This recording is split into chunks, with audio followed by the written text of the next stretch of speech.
Ok, heureux de vous revoir pour cette cinquième partie de vidéo. Aujourd'hui, nous allons réaliser spécifiquement la chape, disons la chape pour certains ouvrages, disons un dallage d'épaisseur 0, disons 8 cm pour certains ouvrages, prenant en compte que certains ouvrages au rez-de-chaussée peuvent recevoir des parkings.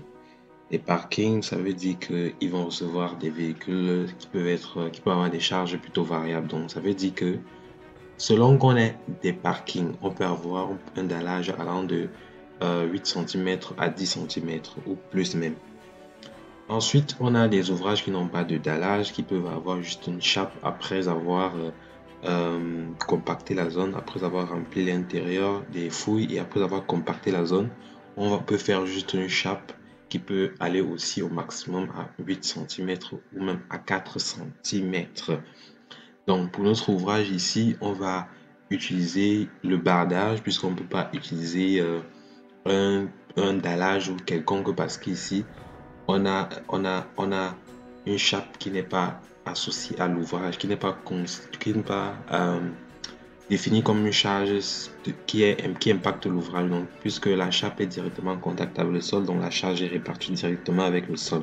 Donc ici, on va matérialiser un bardage qui va permettre de recevoir les charges d'habitation, les charges liées au mur et toutes autres charges qui seront appliquées au niveau du rez-de-chaussée et les appliquer au niveau de l'ouvrage. Donc le bardage, c'est très simple, vous venez dans structure et puis vous allez voir dans structure bardage, vous cherchez bardage ici.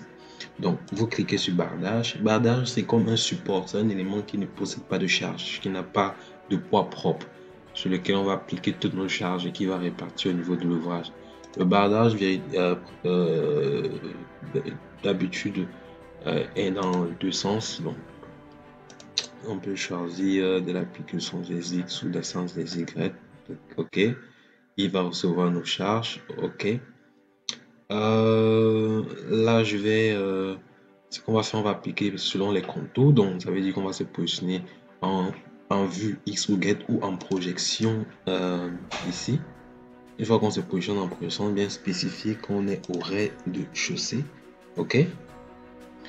Donc, on va tracer notre bardage déjà. Bon, ce qu'il faut faire déjà, bon, c'est de spécifier qu'on est dans le sens direction X ou bien direction Y, puisque les charges doivent être appliquées dans un seul sens. Donc, soit dans la direction X, soit dans la direction Y. Les charges que va recevoir le bardage. Soit vous avez la possibilité de ne pas réaliser le bardage, soit vous avez la possibilité d'appliquer toutes les charges au niveau des poutres. Ce qui n'est pas bien, c'est qu'il va appliquer une surcharge au niveau des poutres. Donc, ce qu'il faut spécifiquement appliquer au niveau des poutres, ce sont les charges des murs. On met le bardage pour appliquer toute autre charge, permet de répartir convenablement les charges. Donc, ce qu'on va faire maintenant, c'est de positionner notre bardage en cliquant sur contour, en sélectionnant contour et en partant d'un point précis. Donc, je peux prendre ce premier point et je vais prendre toutes les limites de mon ouvrage comme ceci, élément par élément. Je prends toutes les limites pour tracer mon bardage. Ici on est dans le cas où on n'a pas de parking, ouais.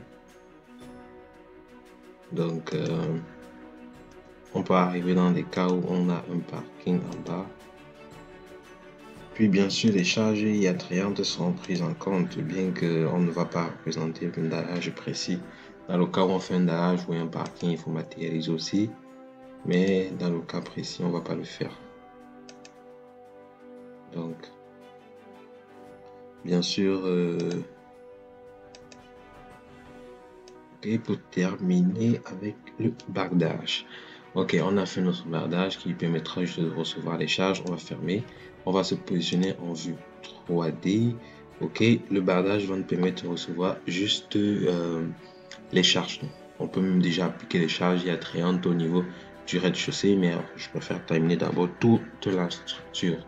Donc, on peut faire attribut ici. Déjà, on va aller au niveau des charges.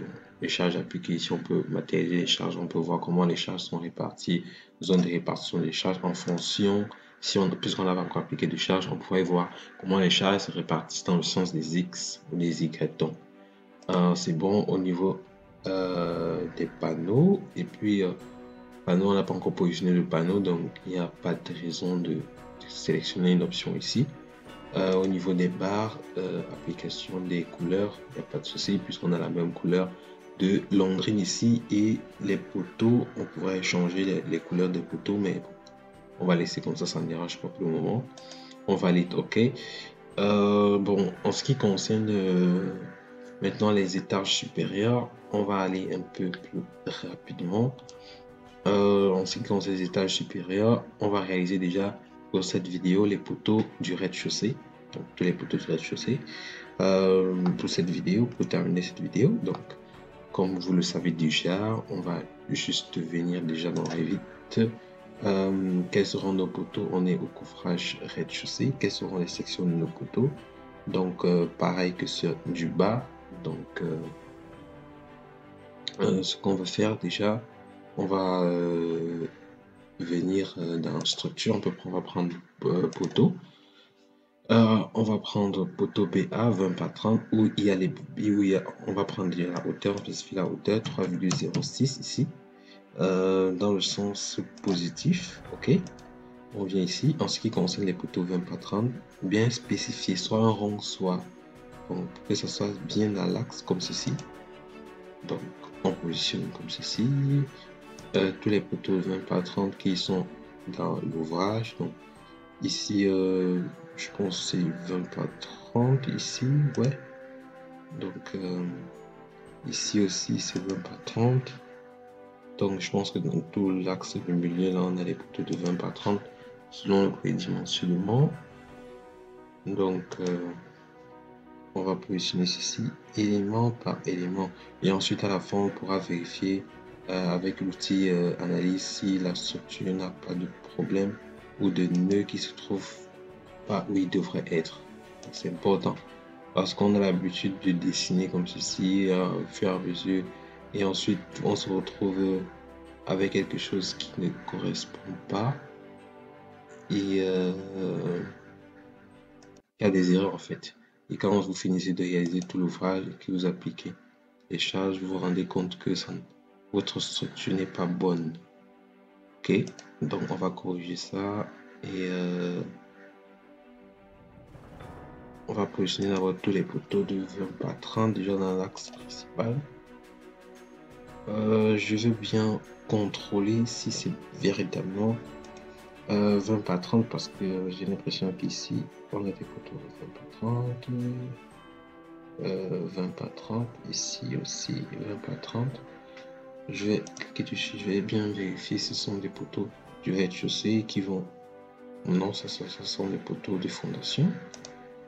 Bon, je vais me positionner suivant l'arborescence. Je vais me positionner. Bon, je suis obligé de rouvrir l'arborescence. Et puis je vais me positionner au niveau. J'ouvre mon arborescence plus rapidement là. Donc une fois que j'ai ouvert mon arborescence, j'ai ouvert mon plancher au RDC pour pouvoir visualiser les poteaux du rez-de-chaussée qui seront bien sûr dans le plan de coffrage au niveau de la première dalle. Donc je vais vérifier si j'ai véritablement les poteaux de 20 par 30 où ils devraient être. Donc ici j'ai 20 par 30, ok, 20 par 30. Ici 20 par 30. Ici 20 par 25, donc ce poteau-ci. Je vais faire fermer d'abord, donc ce poteau-ci. Et ce poteau-ci sont de 20 par 25. Je préfère modifier d'abord ça selon le prédimensionnement. Donc je préfère mettre poteau 20 par 25 là. Ok, bon, et je reviens dans mon fichier ici. Et puis ici on a aussi 20 par 25. Donc on a 20 par 25, ici 20 par 25. Donc, et aussi ici on a quoi, 20 par 25 ici aussi, et 20 par 25 ici. Donc je modifie ça aussi. Ouais, je modifie ça aussi. Donc ici je sélectionne tout ce qui n'est pas bon là, ici aussi, ici et ici. je change ça, je vais mettre les 20 par 25. Ok, là je pense que c'est ok. Donc continuons avec les poteaux de 20 par 20 pour aller un peu plus rapidement avec ceux qu'on connaît déjà. Donc je prends poteau, je change simplement la section ici, 20 par 20. Déjà je vérifie si tout est ok. Ok, c'est bon aussi. Je viens, je positionne ici aussi. Je fais pareil ici. Ouais, là c'est pas 20 par 20. Je fais pareil ici. Je fais pareil ici. Ok. Là, je vais pivoter et puis je fais pareil à l'arrière. Puisqu'on a des poteaux de 20 par 20 aussi à l'arrière du bâtiment. Ok, là comme ça. Je chaîne ça ici. Ici. Très minutieusement. Pour éviter vraiment les erreurs. C'est important.